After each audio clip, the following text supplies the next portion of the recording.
Hi, I'm Mike Whitney from P.A.D.S Wins. Joining me today will be Tanya. Actually, not really, she's still in East Timor keeping the troops happy.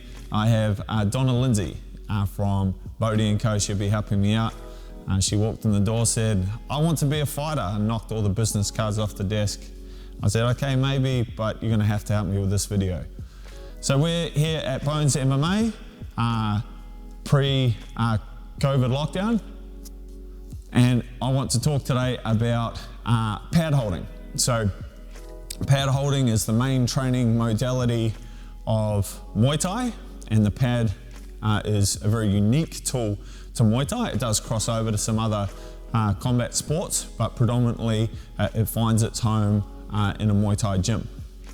Now it's a big heavy tool which has a very specific objective when we're using it, and the pad holding techniques that support that are very important to distinguish the training from Muay Thai as opposed to kickboxing or MMA or boxing. So when I'm teaching people how to hold pads at a beginner, at an intermediate level, I find the use of frameworks as a really useful tool to help kind of impart that knowledge, but also as like a bit of a check and balance for when they are training to help remind them of what's important and to make sure they don't skip any steps. So today we're going to be working to the framework PADS. So each letter has a corresponding step in the framework which helps to serve as almost like a sieve. So you've got all the complexities of a training session, you strain it through that acronym PADS, and at the bottom you get a solution, you get direction. So we're going to be starting off with P for PADS. So the P is about purpose. So when you're going into a training session, you've got you and your partner, there should be a clear objective or a purpose for the training session. You can, it might be as kind of obscure and loose as just a fitness hit out, or it might be as specific as working a very particular part of their game, whether it be their agility footwork moving backwards, or whether it be their ability to close the range moving forward. We're going into the round with a purpose. So good pad holding is purposeful. The A for pads is about accuracy. So when we're holding pads, we're not only giving the partner a chance to slap and punch and elbow stuff because it feels good, we're also calibrating their 8 limbs.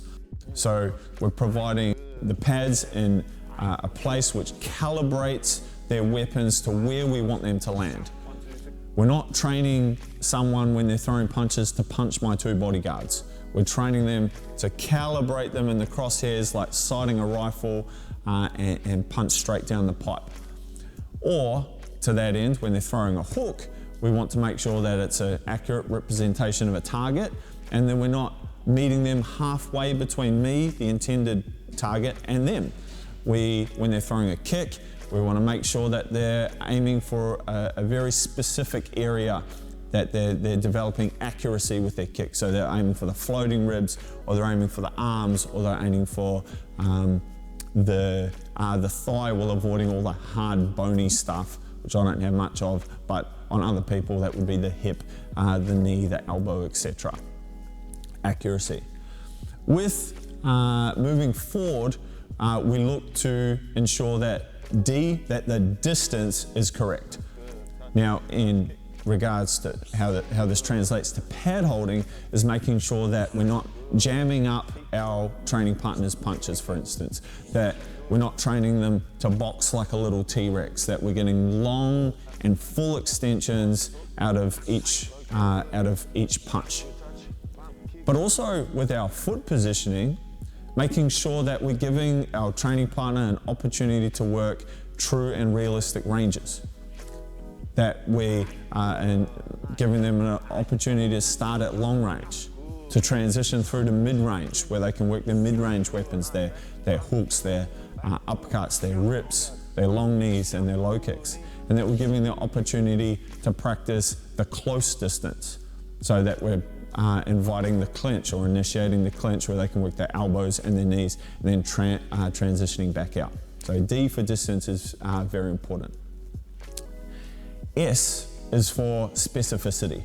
So when we're holding pads for somebody, yes, there's a purpose, but we want to make it feel real. We're not a walking, talking punching bag. Well, some people are, but I'm not. And so we're trying to make it afford it the stimulus of a fight, the rhythm of a fight, the tempo of a fight, which means that I'm trying to get a sense of their rhythm and their timing, and I'm looking to fire back to make sure that they're in a position where they can realistically defend those and then counter back with an appropriate technique. So I'm making it feel like Muay Thai. It's specific and it has the stimulus of a fight. When you, and you can, there's kind of like a little, volume dial on which you can, crank up the intensity. If someone's got a fight, if someone's, showing some timidity on the pads, you can turn it back down, or you can crank that baby right up and start firing back. Even with your posturing, even how you hold yourself, you can kind of dial in the stimulus, so specificity. Now, underneath that that PADS framework, there's some other things that need to happen for a good pad holder.